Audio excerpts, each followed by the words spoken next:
பாரதி அன்பு சகோதரர் துரை தமிழ்ச்செல்வன் அவர் பேசும்பொழுது சுயமரியாதை இயக்கம், சுயமரியாதை சமத்துவம், சுயமரியாதை இயக்கம், சமத்துவம், சமதர்மம் இதெல்லாம் கொண்ட இயக்கம் திராவிட முன்னேற்ற கழகம் சொல்றாரு. நான் கேட்கிறேன், நீங்க வாரிசு அரசியல் தான் பண்றீங்க, மன்னராட்சி தான் பண்றீங்கிறது மக்களுக்கு வெளிப்படையா தெரிஞ்ச விஷயம். அதுல குறிப்பா சுயமரியாதை, சமத்துவம், சமதர்மம் நீங்க பேசுறீங்க பாருங்க. உங்க கட்சியில இன்னைக்கு மகளிர் தலைவக்கூடிய கனிமொழி அம்மா எந்த வகையில உதயநிதியை விட அறிவியலும் அரசியல் முயற்சியிலும் குன்றி போயிட்டாங்க. சமூக நீதிக்கும் நீங்க சொல்ற கருத்துக்கு என்ன சம்பந்தம் இருக்கு? சமத்துவம், சமதர்மம், சமூக நீதிக்கும் என்ன இருக்கு? அது திமுக பிரச்சனை. யாருமே அணுக முடியல. இரண்டாம் கட்ட தலைவர்கள் தங்களுடைய கருத்தை எடுத்து சொல்ல முடியல. தடுத்து நிறுத்துறாருன்னு சொல்றாங்களே, அதுக்கு என்ன கருத்து இருக்கு?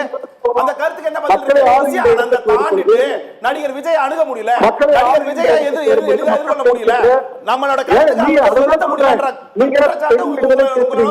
இருங்க திராவிட முன்னேற்ற கழகத்தினர் பெண் விடுதலை பேசுறீங்க, பெண்களுக்கு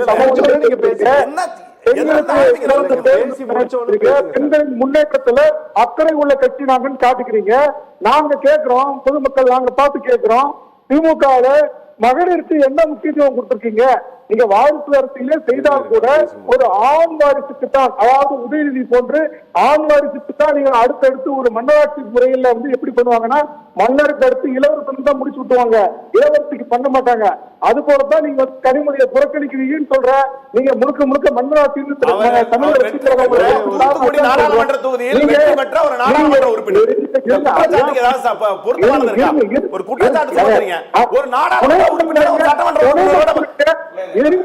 துணை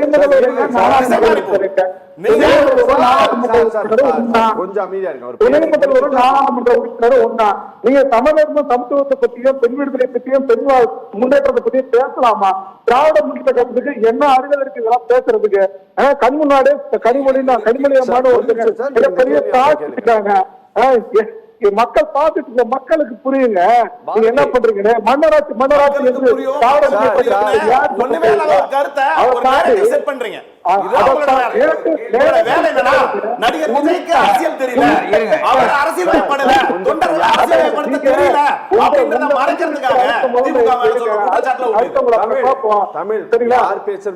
அவரை பேச விடுங்க.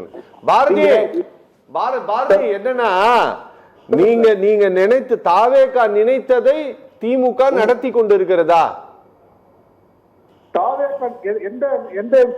எங்களுக்கும் டிஎம்கேக்கும் தான் போட்டி அப்படின்ட்டு நீங்க சொல்லிட்டே இருக்கிறீங்கல்ல சார். தாவேகாவை ஒரு பொருட்டாக கருதவில்லை என்றால் பேசாமல் இருக்கலாம். இன்னைக்கு பிஜேபி எவ்வளவு ஸ்டேட்மெண்ட் கொடுக்குது பாருங்க. பிஜேபியோட ஸ்டேட் பிரசிடென்ட் கொடுக்கிறாரு, அண்ணாமலை பேசுகிறார்.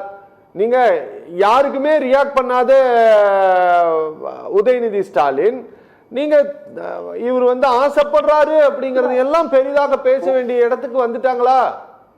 அதான் சார், உங்களுடைய கனவை தூக்கத்தை கெடுத்தது யாரோ? கள நிலவரத்தின்படி மக்களின் மனதிலே நின்று அடுத்து ஆட்சியை கைப்பற்றப் போகின்ற கட்சி யாரோ அவரை நோக்கித்தான் இன்றைய ஆளுங்கட்சியினுடைய தாக்குதல் இருக்கும் என்பதை நீங்க ஒன்று கொள்ள வேண்டும்.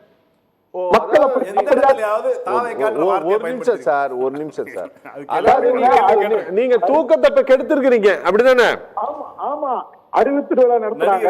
அறிவு திருவிழா ஏன் நடத்துறோம்னா, எங்களுக்கு அறிவு இருக்கு, நாங்க அறிவு திருவிழா நடத்துறோம்னு சொல்றாங்க. அப்ப இவங்க என்ன சொல்றாங்க? தமிழக மக்களை நோக்கி இவங்க என்ன சொல்றாங்க? திராவிட முன்னேற்ற கழகத்துல சேர்ந்தாதான் உனக்கு அறிவு இருக்குன்னு நாங்க ஒத்துக்குவோம், மீதி இருக்கிற யாருக்கும் அறிவு இருக்குன்னு நீங்க சொல்றீங்க. திருவிழா திமுக காரங்களுக்காக அறிவு திருவிழா இல்ல, திராவிட முன்னேற்ற கழகம் ஏற்பாடு செய்யப்பட்ட அறிவு திருவிழா. கொஞ்சம் விடுங்களேன், என்னதான் பேசுவீங்க? திராவிட முன்னேற்ற கழகத்தை தாராது, திராவிட முன்னேற்ற கழகத்தை தாராது பெரும்பாலான மக்கள் வாக்களித்து தான் திராவிட முன்னேற்ற கழகம் ஆட்சி கொண்டிருக்கிறது. வெறும் உங்க கட்சிக்காரங்க மட்டும் வாக்களித்து நீங்க ஆட்சி கொள்ள. நீங்க எப்படி ஒரு நேரட்டிவ் செட் பண்ணலாம்? திமுக சேர்ந்தா தான் அறிவுங்கிற ஒரு நேரட்டிவ் நீங்க எப்படி செட் பண்ணலாம்? இந்த வார்த்தைகளை நீங்க எப்படி உதுக்கலாங்கிறது தான் மிகவும் கடுமையான கண்டனத்துக்குள்ளாகுது.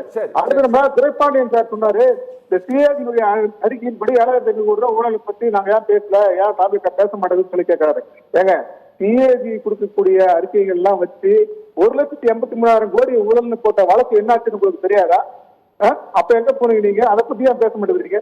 சிஏஜி கொடுக்கறது ஒரு ஒரு அறிக்கை, அவ்வளவுதான். அந்த அறிக்கையை பற்றிய அடுத்தடுத்து செயல்பாடுகள் தான் நாங்க வந்து சிஏஜி எம்ப்ளாயிஸ் யூனியனுடைய முன்னாள் ரொம்ப முக்கியமான நிர்வாகி, நேஷனல் லெவல்ல அவரு. அதனால நீங்க அந்த சிஏஜி சொல்லக்கூடிய அந்த கேஸ வந்து ஓபி ஷைனிங்கிற ஒரு வழக்கறிஞர், ஒரு ஜட்ஜு, ஒரு நாள் கூட நான் லீவ் போடாம வந்தேன், உட்கார்ந்திருந்தேன். ஆமா, ஒரே ஒரு ஆதாரத்தை கூட எதிராக அந்த வழக்கை விசாரித்த ஏஜென்சிஸ் காட்டலன்னு சொல்லிட்டு போயிட்டாங்க. தமிழ் திட்டங்களை வந்து பிஜேபி ஆதரவா இருக்கு ஒரு நேருக்கு செட் பண்ண வரலாம்னு நான் சொல்றேன் நானு. சரி, ஓகே, நான் பேசுறேன்.